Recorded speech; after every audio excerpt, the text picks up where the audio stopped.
agradecidos porque nos ves sin pecado. Gracias por ese lugar increíblemente favorecido en tu corazón, que podemos estar ante ti sin culpa, porque nos ves igual como ves a Jesús, no por algo que nosotros hemos hecho, simplemente por lo que Jesús ha hecho por nosotros. Entonces nos reunimos esta mañana en gratitud por ese inmerecido favor que nos has dado. Y Señor, queremos salir de aquí hoy mejor preparado para enfrentar al mundo afuera, mejor para contar a otros de Jesús. Entonces pido esta mañana que seamos sensibles a tu espíritu al hablarnos. Pedimos por el servicio de los niños en el segundo y tercer servicio, que tú estés con ellos al escuchar de un Jesús que los ama y los atesora y que nunca jamás los dejará ni los desamparará. Te pedimos todo eso en el nombre de Cristo Jesús, y todo el pueblo dijo amén. Estamos en Nehemías capítulo 13 esta mañana. Si necesitas una Biblia esta mañana, te van a llevar una. ¿Sabían que siempre es mejor que las personas trabajen juntas? Es una de las cosas que hacemos en la clase de discipulado para ayudar a las personas a descubrir su llamado. Un ejemplo es cuando un joven sintió el llamado, una joven, de escribir canciones acerca de máquinas de coser. Parece un tema limitado, pero ha llegado a ser ella una singer-songwriter, o sea, cantautor o autor de Singer. Bueno. Al pensar en esto, cuando pensé en ese chiste, dije, voy a hacer esta pregunta. ¿Cuántas mujeres aquí han visto una máquina de coser? ¿Y cuántos hombres? Levante las manos. Entonces, tengo que tener vergüenza. No pensé eso. No voy a preguntarlo cuando esté mi esposa aquí. Bueno, tarea de casa para los hijos y los esposos. Voy a darle trabajo. Algunos los llevarán y otros no, pero sugiero que hagan una lista de 31 cosas que tu esposa o tu madre hace por ti, que pocas veces le agradeces. Decide agradecerle específicamente cada día por 31 días. Si estaría mi madre aquí, yo tendría una lista muy grande. Y ella se ha ido. Ojalá hubiera podido hacer esto. Ya no está. Pero algunos tienen sus madres todavía. Les animo. Entrando al estudio, al final del capítulo 7 de Nehemías, Ezra el sacerdote, aparentemente por primera vez en cientos de años, que un sacerdote saca la palabra de Dios y la lee al pueblo. Lo encontramos en Nehemías 8. Leían del libro de la ley de Dios y explicaban con claridad el significado de lo que se leía. Así ayudaban al pueblo a comprender cada pasaje. Luego Nehemías, el gobernador, Esdras, el sacerdote y escriba, y los levitas que interpretaban para el pueblo dijeron: no lamenten ni lloren en un día como este, pues hoy es un día sagrado delante del Señor su Dios, pues todo el pueblo había estado llorando mientras escuchaba las palabras de la ley. Y esto comenzó un avivamiento, un movimiento de volver a la Biblia. Y esto había remordimiento, compunción y arrepentimiento. Y después seguimos al capítulo 9, donde dice: los de ascendencia israelita se separaron de todos los extranjeros para confesar sus propios pecados y los pecados de sus antepasados. Permanecieron de pie en el mismo lugar durante 3 horas mientras se les leía en voz alta el libro de la ley del Señor su Dios. Luego confesaron sus pecados y adoraron. Y aquí donde te lleva el avivamiento, como dijimos antes. Entonces, durante 3 horas, mientras se leía, confesaron sus pecados y adoraron al Señor. Y de acuerdo a esto, habían decidido obedecer a Dios y seguirle. Se unió a sus jefes y se comprometió mediante juramento. Juraron que caería una maldición sobre ellos mismos si dejaban de obedecer la ley de Dios dada por medio de Moisés. Prometieron solemnemente seguir al pie de la letra todos los mandatos, las ordenanzas de los decretos del Señor y dijeron, nos comprometemos a no permitir que nuestras hijas se casen con los habitantes paganos de la tierra ni a permitir que nuestros hijos se casen con hijas. Vimos eso en el capítulo 10. Prometieron no dejar que sus hijos e hijas se casen con gente de la zona, de la tierra, los no judíos, con no judíos. Y después, yendo al capítulo 13, van más lejos aún. Ese mismo día, mientras se leía al pueblo el libro de Moisés, se encontró el pasaje que dice que jamás se debe admitir a un amonita o a un moabita en la asamblea de Dios, porque ellos se habían negado a darles comida y agua a los israelitas en el desierto. Por el contrario, contrataron a Balaam para que los maldijera, aunque nuestro Dios convirtió la maldición en bendición. Cuando se leyó este pasaje de la ley, inmediatamente se excluyó de la asamblea todos los que tenían ascendencia extranjera. Y lo que leyeron que les hizo tomar esta acción era en Deuteronomio 23. No se admitirá en la asamblea del Señor a ningún amonita, ni moabita, ni tampoco a sus descendientes hasta la 10ª generación. Estas naciones no te recibieron con alimento ni agua cuando saliste de Egipto.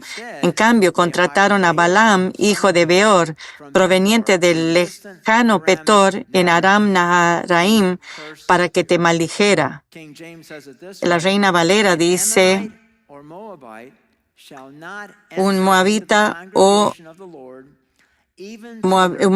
amonita no entrará hasta la 10ª generación y no entrarán en la congregación del Señor para siempre. Si conoces tu Biblia, podrías preguntar en este momento, ¿pero qué de Rahab o Ruth?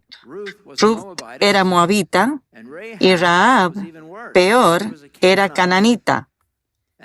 Sin embargo, estas dos mujeres están en la genealogía de Jesús, Mateo 1:21. El siguiente es un registro de los antepasados de Jesús, el Mesías, descendiente de David y Abraham. Y después en versículo 5, Salmón fue padre de Booz, su madre fue Rahab. Booz fue el padre de Obed, su madre fue Ruth. Obed fue el padre de Isaí. Isaí era padre de David.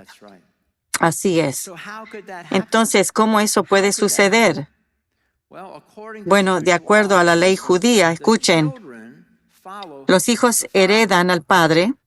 Entonces, los hijos de un hombre judío con un padre judío con una esposa extranjera sería legítimamente judío. Veremos esto más de cerca la semana que viene y se pone muy interesante al entrar a eso. ¿Y por qué los amonitas y moabitas no permitidos a entrar a la asamblea de Israel? Porque la gente de Amón y Moab, que eran hijos de Lot, el sobrino de Abraham, parientes de Abraham, tendrían que haber sido amistosos con Israel cuando salieron de Egipto y entraron a la tierra prometida. Tendrían que haber sido, pero no lo fueron. Josué 24 es la historia de ellos pasando por el desierto. Él dice esto: finalmente te llevé. Este es Dios hablando por Josué. Finalmente te llevé a la tierra de los amorreos al oriente del Jordán. Ellos pelearon contra ti. Estos eran descendientes de Lot. Pelearon contra ti, pero yo los destruí delante de tus ojos. Te di la victoria sobre ellos y tomaste posesión de su tierra. Eso eran los amonitas. Pero miren, después Balac, hijo de Zippor, rey de Moab, empezó una guerra contra Israel. Llamó a Balaam, hijo de Beor, para que te maldijera. Lo mismo se encuentra aquí, en Nehemías 13, 2 y 3, porque ellos se habían negado a darles comida y agua a los israelitas en el desierto. Por el contrario, contrataron a Balaam para que los maldijera, aunque nuestro Dios convirtió la maldición en bendición. Entonces, no se te pierda lo que hicieron aquí. Sacaron a toda esta gente. Inmediatamente excluyeron a los extranjeros. Un comentarista dice, Nehemías manda que todos los amonitas y moabitas y todo pueblo pagano sean echados de la congregación de Israel con sus hijos nacidos a ellos. Barnes dice, el comentarista, dice, las esposas paganas debían divorciar y ser regresadas con su descendencia a sus países. Entonces, tenemos un dilema aquí.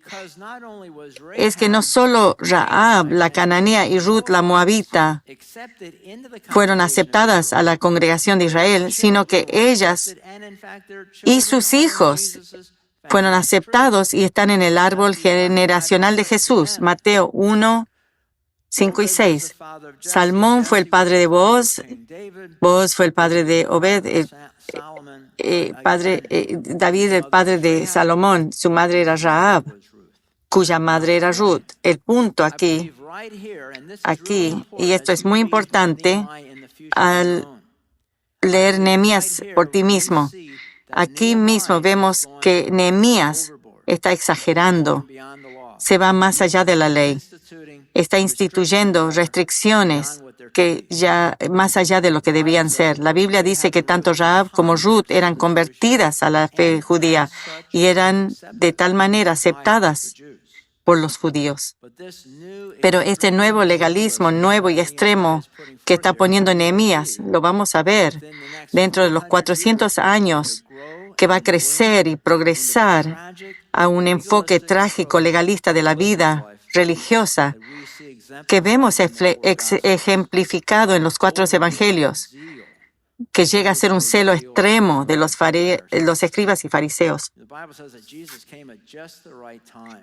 La Biblia dice que Jesús vino a tiempo. Muchas veces pensé en eso, que los escribas y fariseos habían pervertido la ley a un estatus tan legalista. Yo creo que Dios dice, ya basta. No le gustó. Pero quizás comenzó aquí. Ahora hay una lección para nosotros aquí. Cuando en duda, por el lado del legalismo o la gracia, creo que casi siempre es mejor actuar del lado de la gracia si te es necesario estar de un lado o del otro. Estamos viendo la vida de David los lunes en la noche y es verdad.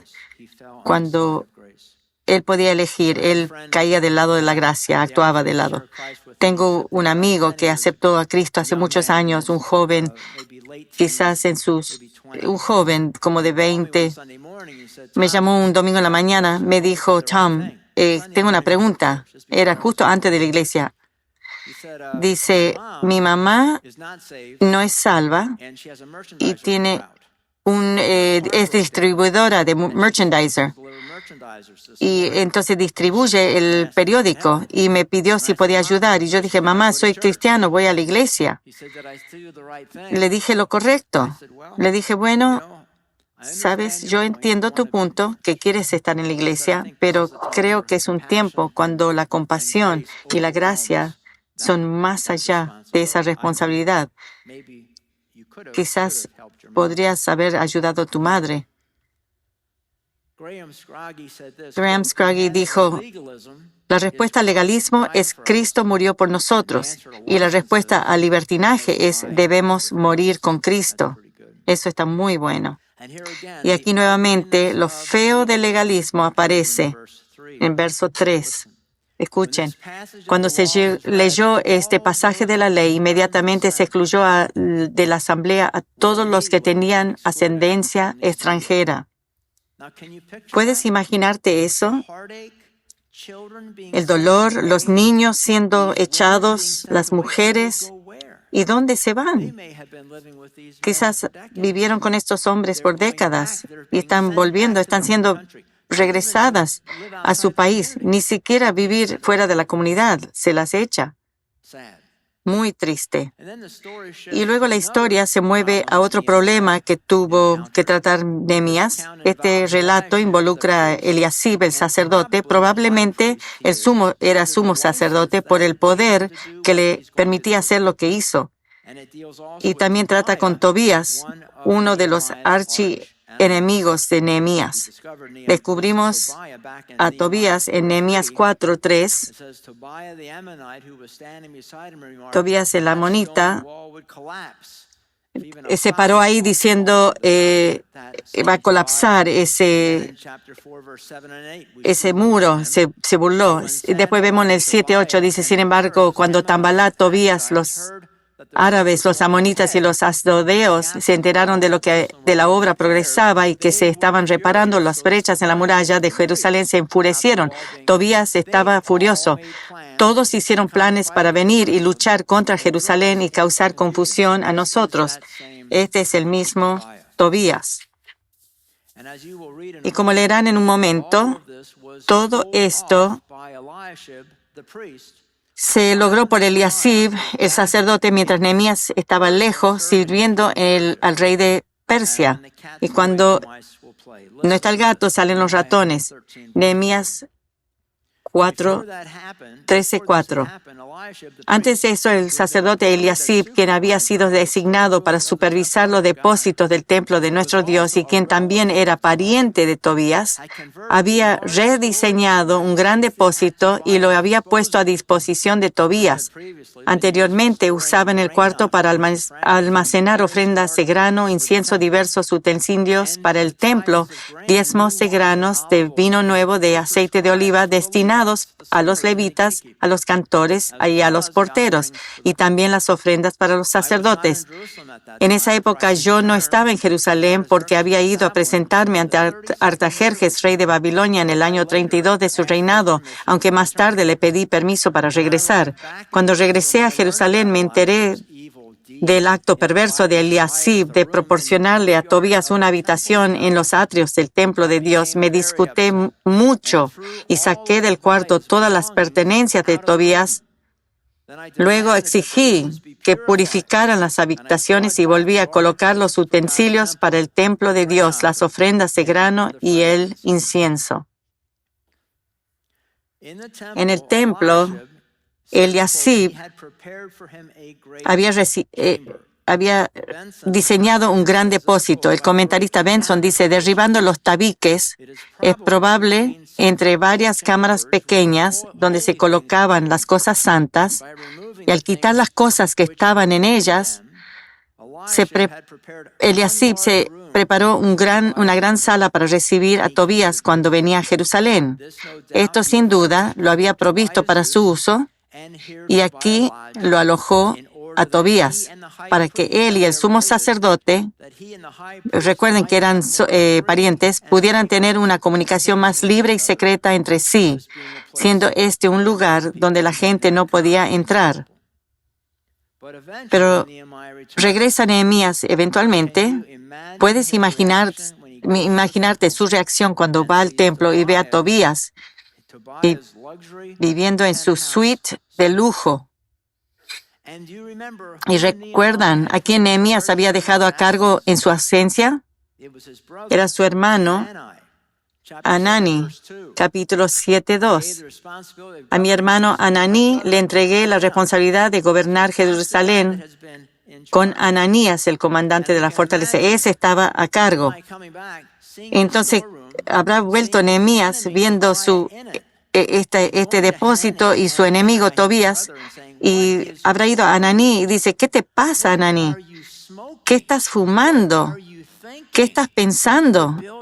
¿Tú dejaste edificar un cuarto para Tobías en el templo? ¿Cómo lo puedes hacer? Era uno de esos tipos de personas, como veremos. ¿Y qué hace Nehemías para corregir la situación? Forma un comité, consulta con un abogado, chequea con la policía. No. Verso 8. Me disgusté mucho y saqué del cuarto todas las pertenencias de Tobías. No debería decir esto, no sé por qué. Cuando yo estaba en la universidad, los chicos de mi departamento sacaban las cosas de alguien y lo sacaban en un patio y lo ponían todo ahí, pero esto no era tan organizado como eso. Nehemías 13:8 dice, me disgusté mucho. Y en otra versión dice, me dolió en gran manera. Esto se llama deconstrucción. Luego Nehemías restablece el templo a lo que estaba antes. Verso 9. Luego exigí que purificaran las habitaciones y volví a colocar los utensilios para el templo de Dios, las ofrendas de grano e incienso. Utensilios probablemente eran instrumentos para medir el tamaño de las contribuciones. Esto es interesante. Este es el Instituto del Templo de Jerusalén. Estas personas estaban están juntando todos los artículos para el nuevo templo, lo que se va a usar en el nuevo templo. Se junta todo esto. Necesitan el templo nomás. Encontramos en Levítico 2:1, cuando presentes grano como una ofrenda al Señor, deberá ser de harina selecta. Derramarás sobre la harina aceite de oliva y la rociarás con incienso. Entonces, toda ofrenda de grano tenía que tener incienso. Y luego, Nehemías se entera de más cosas que habían andado mal en su ausencia. Dice en el verso 10, también descubrí que no se les había entregado a los levitas las porciones de comida que les correspondían, de manera que todos ellos y los cantores que debían dirigir los servicios de adoración habían regresado a trabajar en los campos. Comentarista dice, los servicios del templo habían cesado, todos los deberes religiosos habían caído en el abandono, el dinero depositado en la tesorería sagrada había sido dilapidado para el entretenimiento de los sumos sacerdotes por un pagano amonita, que era un enemigo abierto y despectivo de Dios. El pueblo, disgustado con las acciones profanas del sumo sacerdote o con la ejecución laxa e irregular de los sacrificios del templo, retuvieron esta gente los diezmos, de modo que los levitas y los cantores se vieron obligados a volver a la agricultura en el campo para ganarse la vida. Entonces, como resultado, el Superman Nehemías ataca de nuevo. Nehemías 13:11. Inmediatamente enfrenté a los dirigentes y les pregunté, ¿por qué ha sido descuidado el templo de Dios? ¿Qué les pasa a ustedes? Luego pedí a todos los levitas que regresaran y los reintegré para que cumplieran con sus obligaciones. Entonces, una vez más, todo el pueblo de Judá comenzó a llevar sus diezmos de grano, de vino nuevo y de aceite de oliva a los depósitos del templo. Como supervisores de los depósitos asigné al sacerdote Selemías, al escriba Sadoc y a Pedaías, uno de los levitas, como ayudantes de ellos. Nombré a Anán, hijo de Zacur y nieto Matanías. Estos hombres gozaban de una excelente reputación. ¿Escuchan? Excelente reputación. Y su tarea consistía en hacer distribuciones equitativas a sus compañeros levitas. Y porque Nehemías restaura integridad al templo, el pueblo empieza a ofrendar nuevamente. Dice, entonces una vez más, todo el pueblo de Judá comenzó a llevar sus diezmos de grano, de vino nuevo y de aceite de oliva a los depósitos del templo.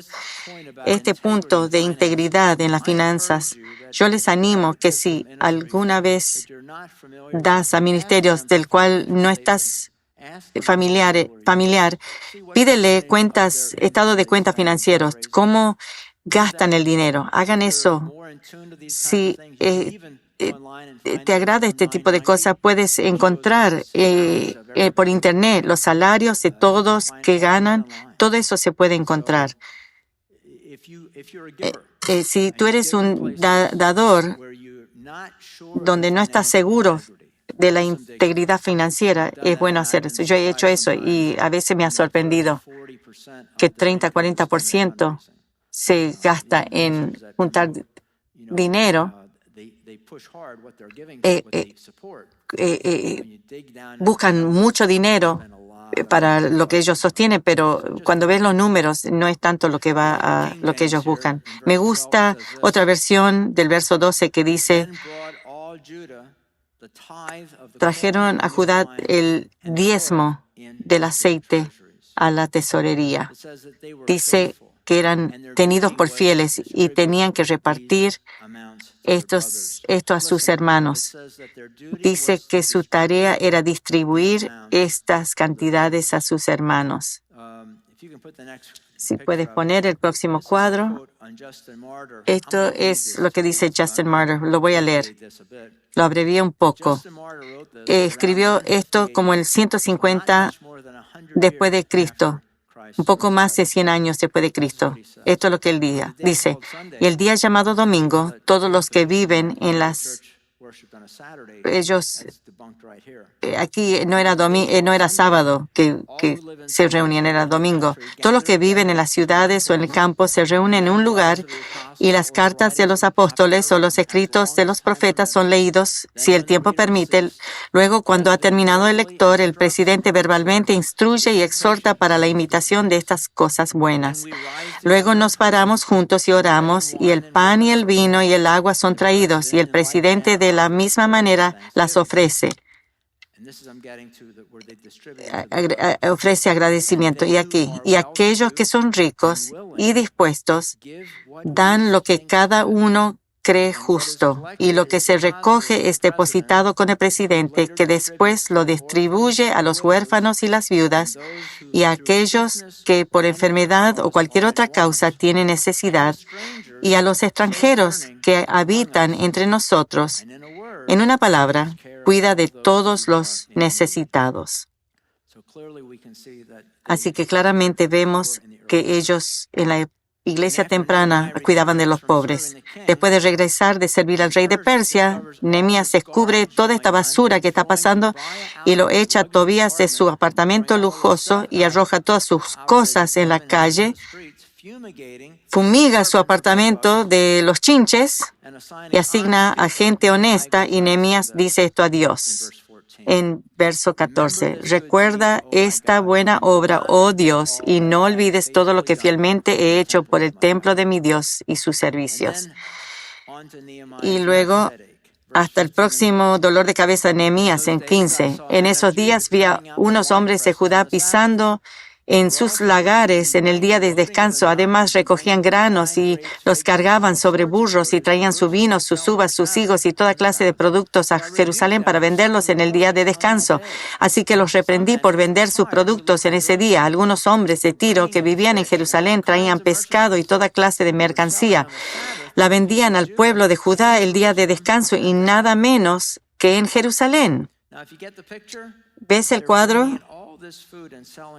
Traían toda esta comida para vender el día sábado. Y Nehemías, supongo que en su primer sábado de vuelta, sale a caminar y ¿qué ve? Ve a los hombres pisando sus lagares en un día sábado. Éxodo 34 dice esto: tienes 6 días en la semana para hacer tu trabajo habitual, pero el séptimo día dejarás de trabajar, inclusive durante la temporada de arado y de la cosecha. Y también recogían granos, cargaban a sus F-100 pickup de la Ford, trayendo vino, uvas, higos y toda clase de productos a Jerusalén para venderlos el día sábado. Entonces Nehemías los reprende. Estaban en la puerta del pescado, llamado así porque traían pescado de Tiro y Sidón, y esto muestra el portón del pescado arriba en el centro, y ahí donde venían los vendedores de pescado. Y aunque Nehemías no le puede decir a estos lo que podían hacer los días sábados, Nehemías cierra la ciudad y lo hace. Verso 17. De modo que confronté a los nobles de Judá. ¿Por qué profanan el día de descanso de este modo tan perverso? Les pregunté. ¿Acaso no fueron cosas como estas las que hicieron sus antepasados y provocaron que nuestro Dios hiciera caer sobre nosotros y nuestra ciudad toda esta desgracia? Ahora ustedes provocan aún más enojo contra Israel al permitir que el día de descanso sea profanado de esta manera. Entonces ordené que los que todos los viernes se cerraran las puertas de Jerusalén al caer la noche y que no se abrieran hasta que terminara el día de descanso. Envié a algunos de mis propios sirvientes a vigilar las puertas para que no pudiera entrar ninguna mercadería en los días de descanso. ¿Funcionó? No. Verso 20. Los mercaderes y los comerciantes de diversos productos acamparon fuera de Jerusalén 1 o 2 veces, pero yo les hablé duramente diciendo, ¿qué pretenden acampando aquí afuera alrededor de la muralla? Si lo hacen otra vez, los arrestaré. Esa fue la última vez que aparecieron en el día de descanso. Pueden ver, ¿te imaginas esto? Las puertas están cerradas y Nehemías temprano en la mañana caminando por el muro ve estas personas acampando cerca del muro y les grita, ¿qué hacen aquí acampando cerca del muro? Si hacen de nuevo, los arrestaré. Y una vez más, Nehemías encarga a unos hombres confiables que hagan guardia en las puertas cerradas los sábados. Nuevamente, Nehemías pide a Dios su bendición por lo que ha hecho en verso 22. Luego ordené a los levitas que se purificaran y vigilaran las puertas para preservar la santidad del día de descanso. Y después dice, recuerda también esta buena obra, oh Dios mío, ten compasión de mí conforme a tu grande e inagotable amor. Creo que la perspectiva de Nehemías de Dios viendo todas sus actividades es algo interesante. Nehemías 5:19. Lo que estás haciendo no está bien.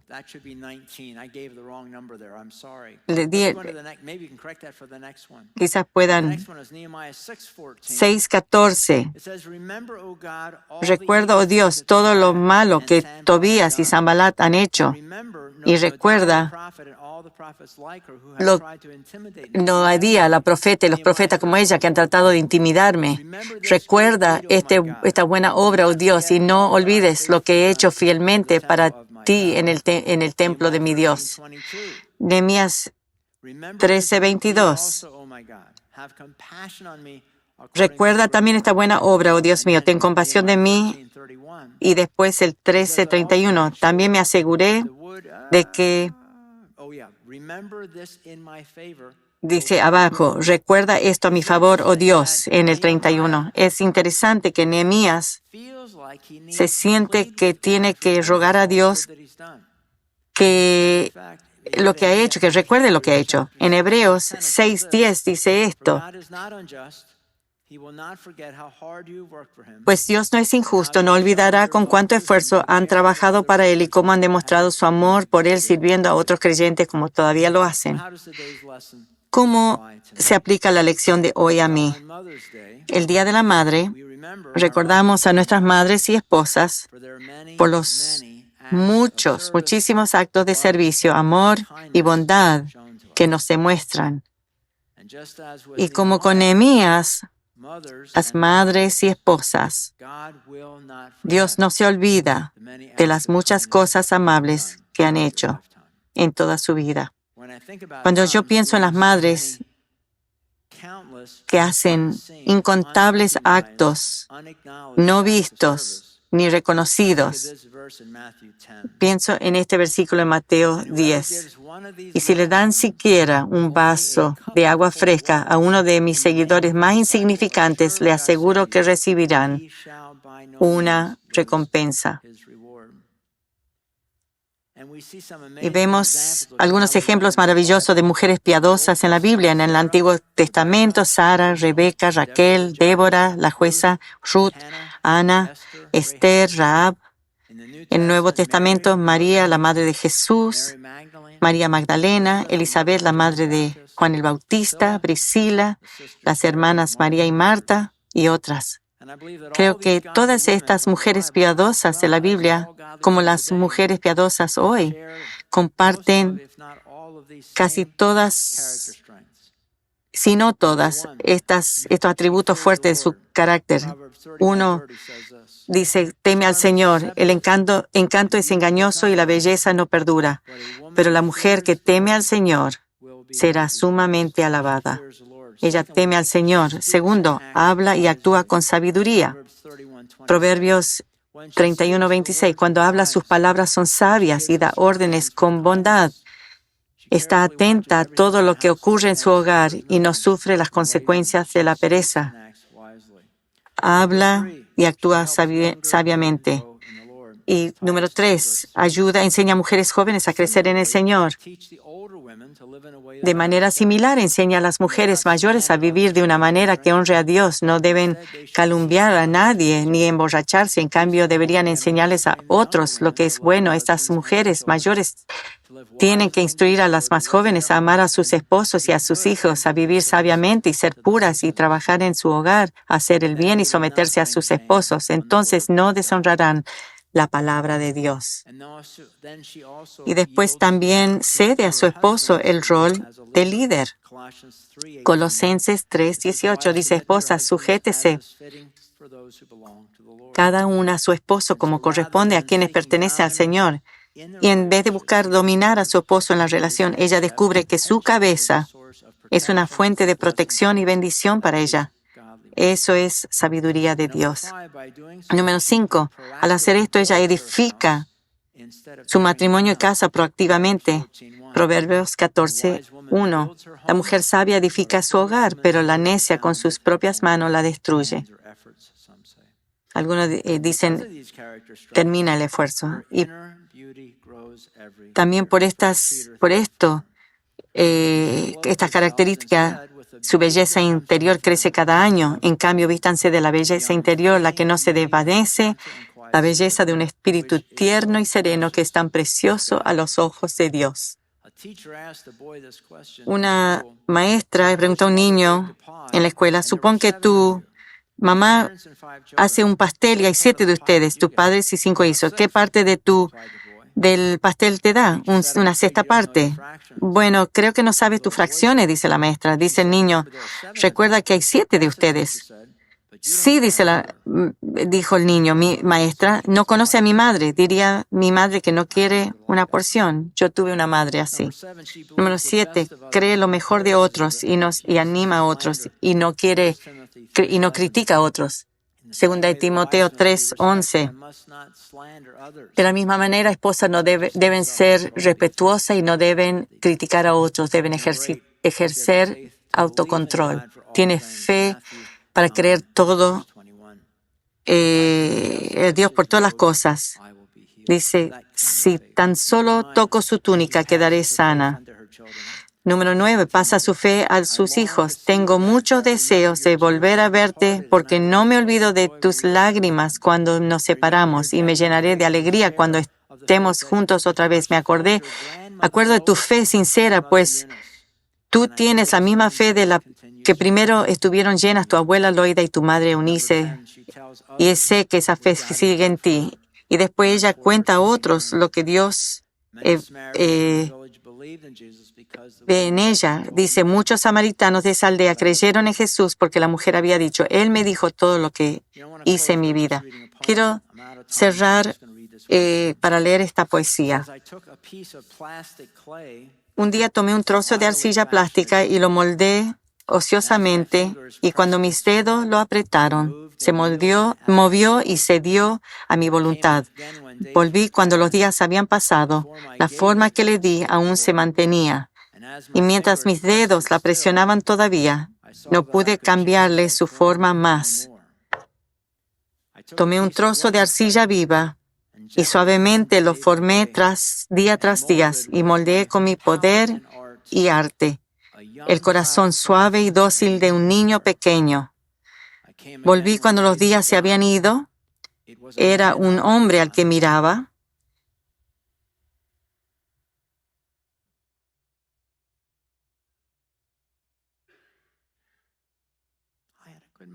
Tuve una madre tan buena. Él todavía conservaba esa impresión temprana y nunca más podría cambiarla. Gracias, madres. Gracias, gracias. Tantas gracias. Cerremos en oración. Padre, te damos gracias por las madres que nos diste.